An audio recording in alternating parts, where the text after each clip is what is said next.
And I wonder where I should put them. This is Southern Africa. For a man with as many books as Ngugi Wa Thiongo, moving is never easy, even when it's into a bigger office at the University of California, Irvine, where he's been a professor of African literature for 7 years. I think probably. It's over here. Oh, okay. Yeah. I've been a sabbatical since June 2009 to September 2010. Okay. The purpose of the sabbatical was to have time to finish my memoirs. Okay. But so far I published only one, Dreams in a Time of War. I'm working on the second volume and also third volume. But I don't know how many others will follow. But I know for sure there will be at least 2 more volumes. Dreams in a Time of War, his first memoir, will soon find its place on the shelf dedicated to Ngugi's own works, a testimony to the prolific career of the 72-year-old Kenyan author, who made a name for himself by writing many of his works in his vernacular Kikuyu language.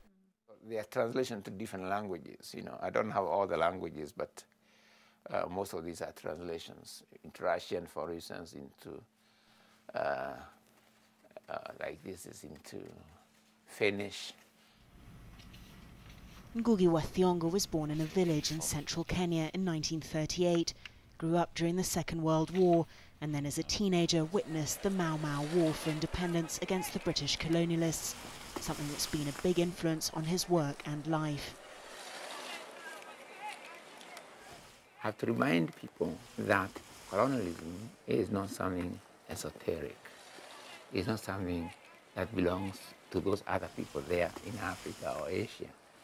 That colonialism has affected profoundly the intellectual development in the West. You can't think of modernity, quite frankly, without colonialism. Rumor is actually banned.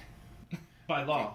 By law, yeah. Even though he's on sabbatical, he's meeting one of his PhD students, Robert Coulson, who's writing part of his dissertation on Ngugi's 2006 political fable, Wizard of the Crow. The opportunity to attend Ngugi's classes was one of the reasons why Robert chose Irvine University. I remember one article a few years ago referred to him as this, when The Wizard of the Crow came out, as the scourge of African dictators, and which I thought was a wonderful phrase.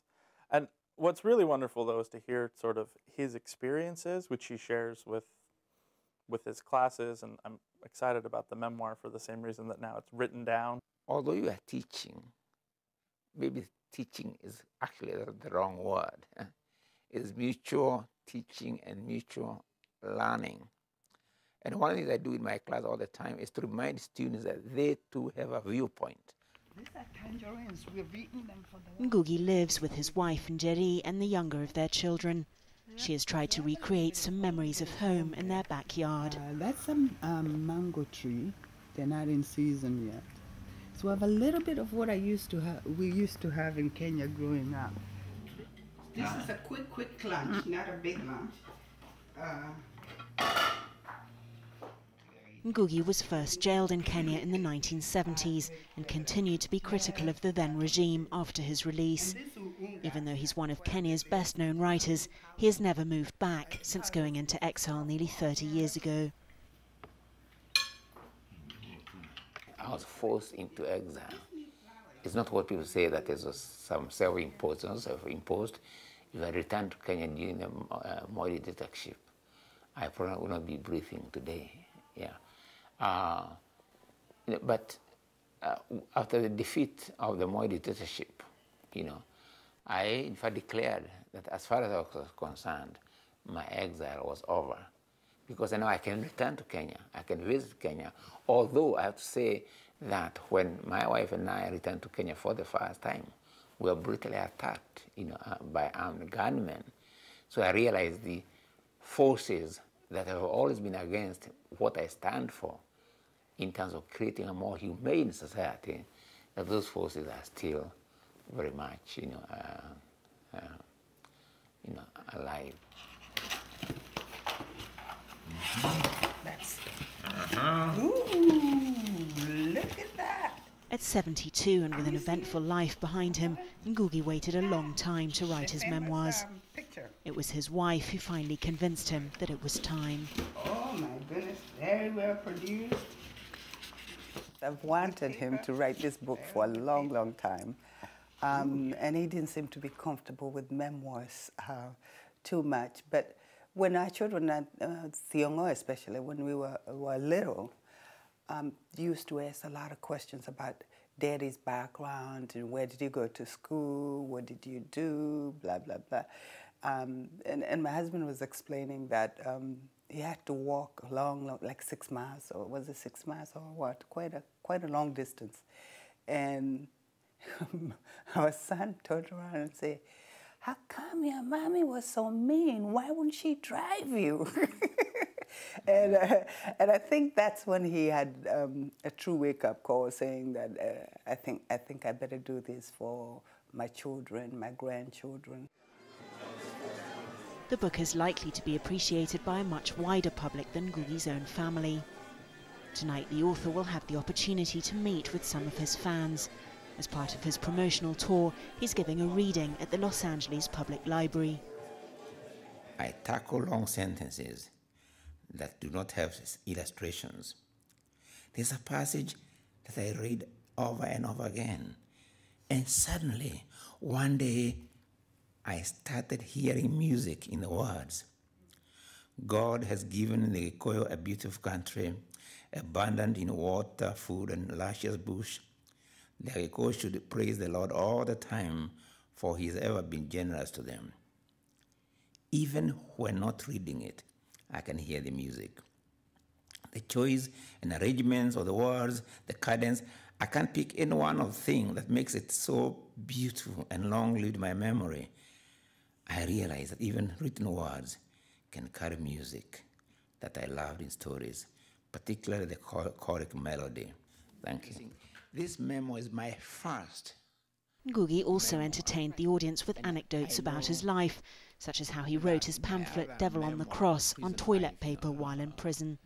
From being a professor and author of 3 novels and so on, I found myself in a maximum security prison. On my left were chambers or section for the mentally deranged, and I said for those who were condemned to die. So writers were somewhere between those two categories. Now, part of the punishment was not being allowed to have any books to read and so on.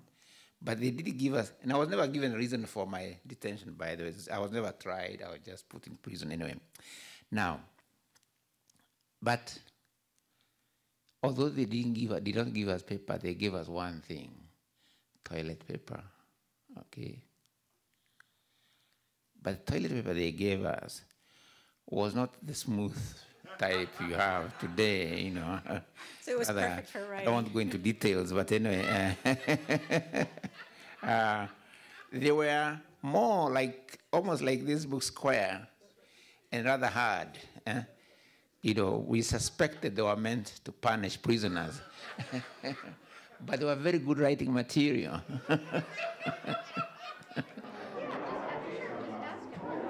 I love his writing, and so I actually have 2 very old copies of Devil on the Cross and I'll Marry When I Want to get him to sign, and so I haven't read this yet, but I'm looking forward to it. It was phenomenal. It was great. It was, oh my God, storytelling, great storytelling. Ngugi Wa Thiongo is currently travelling the world to promote his book, out in bookstores now.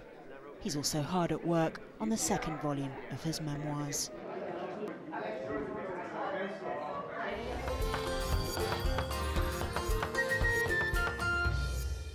Time for your comments now. And this week, a YouTube viewer responded to a video about a puppet show in Kenya that makes fun of the country's politicians and is currently running in its 2nd season. I'm from Nigeria, and I'm so proud of how far Kenya has reached on freedom of speech.